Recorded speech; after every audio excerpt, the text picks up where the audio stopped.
Boa tarde, meu nome é Velasco Costa Júnior, eu sou aluno de doutorado do programa de mestrado e doutorado da Universidade Federal do Ceará. Eu sou orientado pela professora Rossana Maria de Castro Andrade e co-orientado pelo professor Leonardo Sampaio Rocha. E hoje eu vou apresentar a minha proposta de tese de doutorado intitulada Processo de Desenvolvimento de Aplicações de Internet of Things Autoadaptativas Baseadas em Padrões de Movimento. Vamos começar com uma breve introdução. Informações de dados de movimentação, como o padrão de marcha de uma pessoa, ou a postura, ou até mesmo a localização, podem ser úteis para identificar uma série de estados de saúde relacionados àquele tipo de movimento. Com alguns dados você pode identificar fragilidades ósseas, entre outros problemas, além de identificar possíveis riscos à saúde ou situações de risco como quedas. Então, uma forma de monitorar esses dados de movimento pode ser feita através de dispositivos de internet das coisas, sendo que esses dispositivos são capazes de obter informações do ambiente ao redor através de sensores, né? Se conectar com os dispositivos ou com outros sistemas através da internet e até fazer um processamento interno desses dados para tentar identificar então essas situações relacionadas à saúde, né? Quando nós trabalhamos com esse conceito de internet das coisas, utilizando esses dispositivos inteligentes voltados à saúde, surge essa terminologia que é a Internet of Health Things. Nos últimos anos, diversos estudos então vêm trabalhando a utilização de dispositivos e de aplicações de Internet of Health Things usando esses dados de padrões de movimento. No entanto, durante o desenvolvimento dessas aplicações, esses estudos não apresentam nenhum tipo de processo específico para a criação dessas aplicações. Muitas vezes essas aplicações elas são feitas de uma maneira um pouco mais ad hoc, em alguns casos utilizando alguns artefatos de software mais específicos para auxiliar esse desenvolvimento.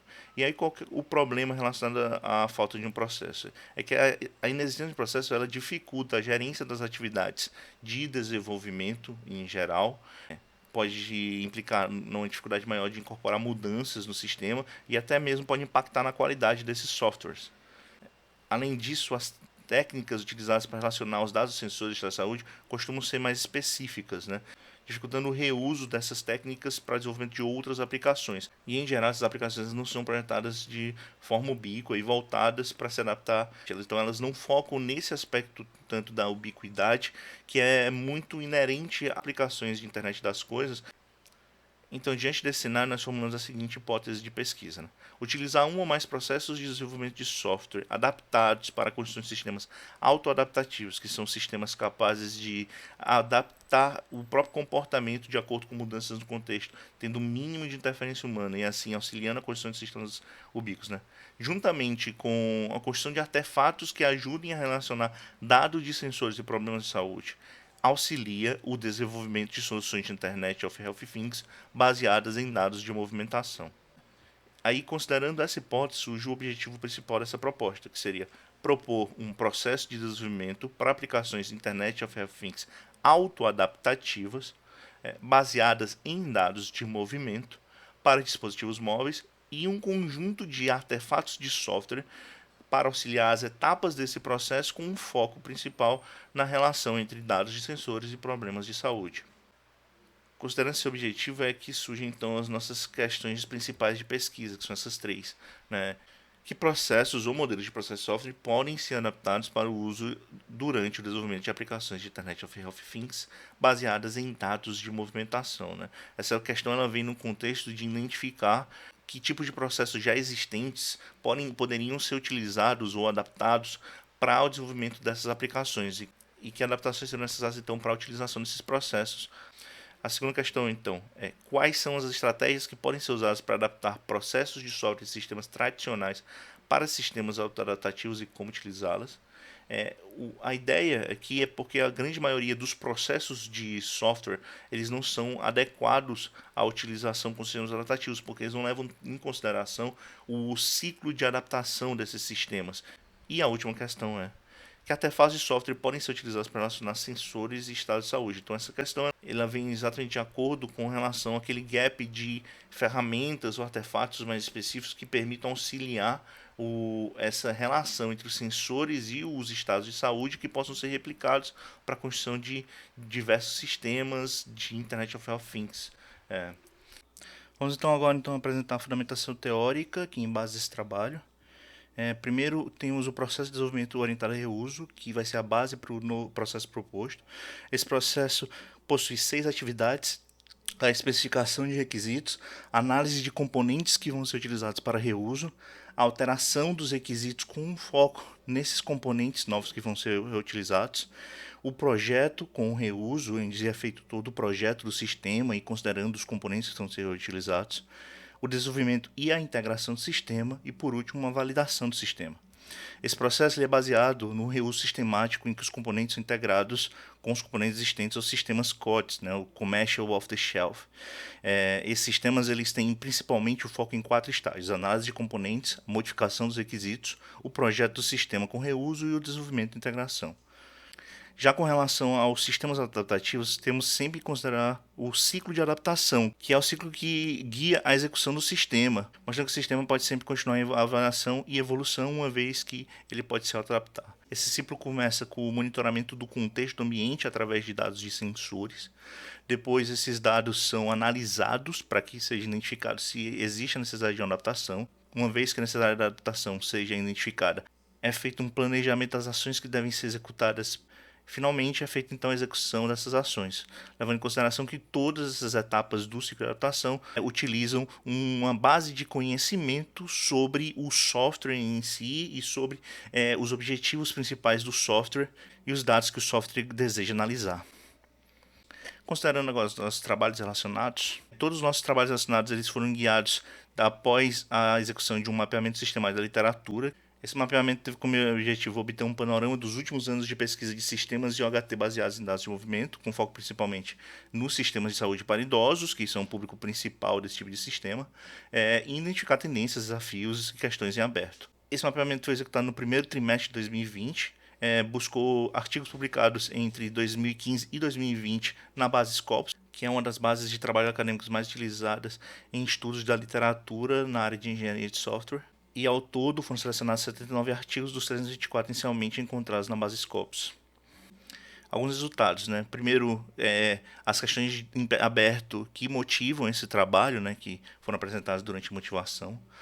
Algumas etapas comuns de execução de aplicações de OHT baseadas em dados de movimentação também foram identificadas, como a aquisição de dados, extração de features e processamento de dados na nuvem. Também foram identificados diferentes tipos de propostas de sistemas de Internet of Things baseados em dados de movimento. E também foram encontrados alguns artefatos de reuso de software, como métodos e frameworks, que vamos detalhar um pouco a seguir. Em relação aos métodos, né, foram identificados principalmente 5 métodos que são utilizados para reuso para desenvolvimento de alguns sistemas de Internet of Things baseados em movimentação específicos. Né? Diferentes tipos de sensores são utilizados por esses métodos. Em geral, eles servem para tipos de reconhecimento ou de movimentos e atividades e também de fragilidades ou problemas de saúde, ou ainda mesmo para reconhecimento de trajetória, como é o caso do Aisha, que é um tipo de informação que pode ser extremamente importante para uso durante reabilitações e terapias. O artigo de Sun et al. É um caso interessante, onde são utilizados dados de movimento para reconhecimento de indivíduos e assim auxiliar o desenvolvimento de sistemas mais seguros. Também vale destacar no caso do Aisha, que ele utiliza um grafo como estrutura de dados para poder integrar os dados obtidos dos sensores com as trajetórias e informações da trajetória que são objetivos do trabalho. É importante também destacar que todos esses trabalhos eles são avaliados utilizando experimentos. E com relação aos modelos e frameworks, né, foram identificados 2 modelos e 2 frameworks. O primeiro modelo de code serve para modelagem de dados e reconhecimento de tipos de movimentos e fragilidades. Nesse caso, são obtidos dados de sensores embarcados em smartphones. O processamento também é feito na nuvem e também é avaliado através de experimento. Já o segundo modelo de Bake, ele serve para modelagem de dados para identificar riscos de ocorrências de queda. Ele utiliza, então, dados de sensores para identificar dados de movimento para encontrar os riscos de queda em conjunto com dados vitais. Também é feito um processamento ou na nuvem ou no dispositivo e também avaliado através de experimento. Já os frameworks, no caso de Said e Balad, ambos são frameworks para auxiliar o desenvolvimento de aplicações de OHT. No caso de CED, principalmente para ambientes assisted living, que são ambientes que servem para monitoramento contínuo da saúde de indivíduos, principalmente de idosos. E nesse caso, o CIES também é focado apenas em sensores embarcados em um wearables e com processamento apenas feito na nuvem, utilizando diversos algoritmos de Big Data, né? E a avaliação é feita através de POC e experimento. Do mesmo jeito que em embalagem também é feita a avaliação através de POC e experimento, mas já o processamento pode ser feito tanto na nuvem quanto na borda, quanto de próprio dispositivo. Os dados são avaliados através de sensores embarcados em um wearables ou através de captura de dados de vídeo, por exemplo, utilizando o Kinect, são o exemplo de duas POCs que são apresentadas nesses trabalhos.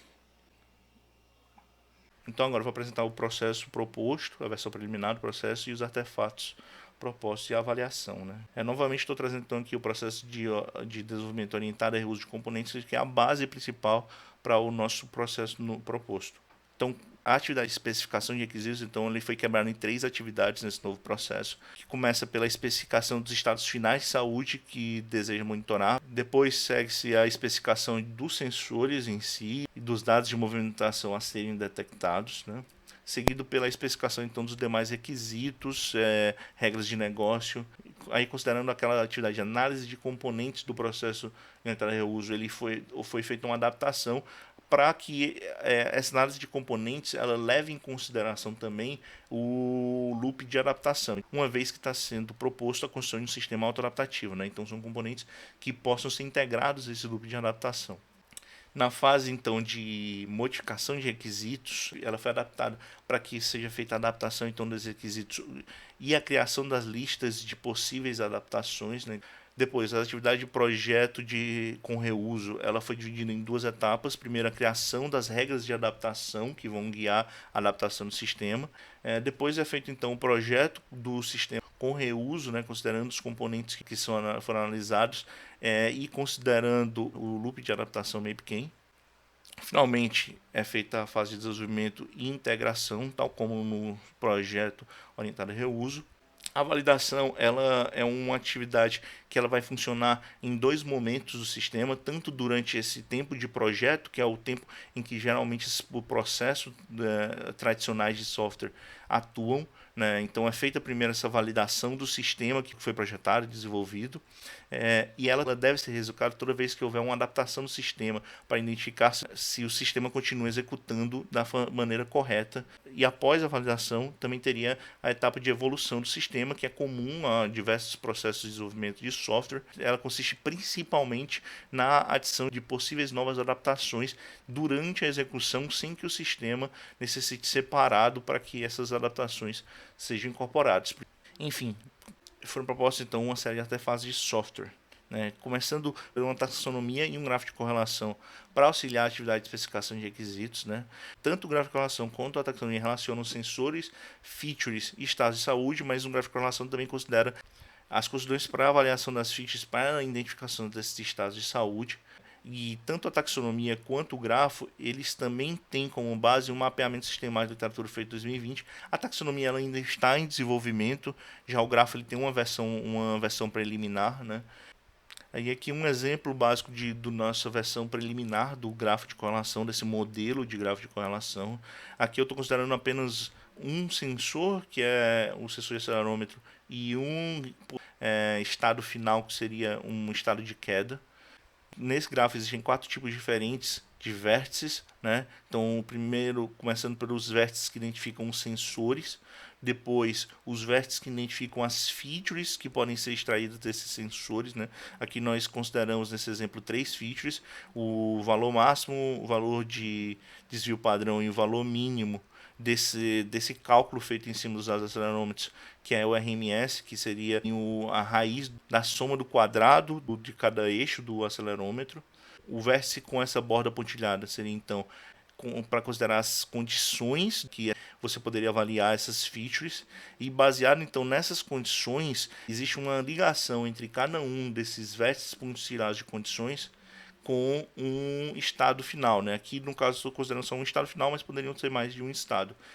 Para cada condição avaliada, existe um percentual que indica que, dada aquela condição, aquele estado pode ser alcançado.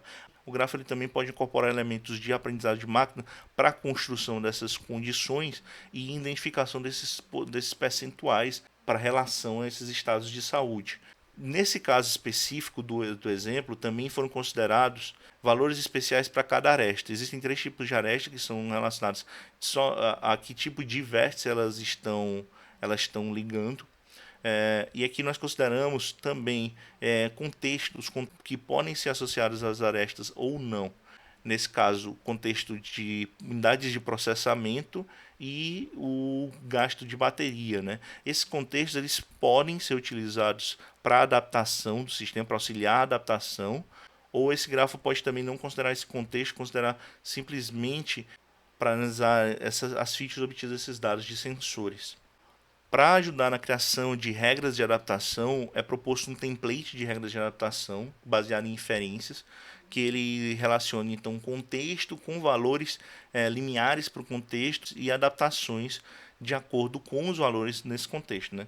Inicialmente, esse template foi projetado utilizando XML, mas falece também a utilização de um template que considere programação orientada a aspectos, né?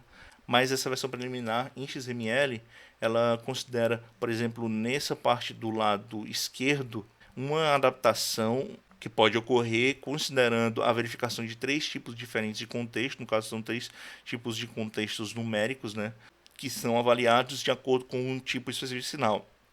Se esse contexto ele é igual a um certo limiar, ou maior, ou menor, pode ser que essa verificação, então, ela indicaria a necessidade da ação. Já para auxiliar o projeto de reuso e o desenvolvimento do software, foram propostos um modelo de referência que reutiliza componentes da arquitetura Locan IoT, que é uma arquitetura proposta também pelo nosso grupo de pesquisa para o desenvolvimento de aplicações IoT autoadaptativas, e também um framework baseado nesse modelo de referência que ainda deve ser construído, né? Também já foi feita uma versão preliminar desse modelo de referência, mas antes de falar do modelo de referência, é interessante mostrar um pouco da estrutura do Locan IoT. O Locan IoT, então, é uma arquitetura de referência em 5 camadas para aplicações de IoT autoadaptativas. Ela tem como foco principal 3 componentes desenvolvidos pelo nosso grupo de pesquisa: o CopCTX, que auxilia a descoberta de serviços e de dispositivos inteligentes; o Succeed, que auxilia a construção de sistemas alternativos, orquestrando em especial os planos de ação; e o Locan, que é um middleware para aquisição de dados de sensores de dispositivos móveis e dispositivos inteligentes. E aí, considerando então esses elementos da arquitetura e os elementos principais de desenvolvimento de sistemas alternativos e sistemas de OHT baseados em dados de movimentação, então foi criado esse modelo de referência, né? Ele tem uma camada relacionada à nuvem, que é onde seria construído ou atualizado o grafo de correlação proposto, que também é utilizado dentro desse modelo. E esse grafo seria então atualizado utilizando diversos algoritmos de aprendizagem de máquina, focando agora principalmente na parte do modelo de referência para o aplicativo. Novamente, então, a ideia é que esse modelo de referência considere o Loop MapK, né?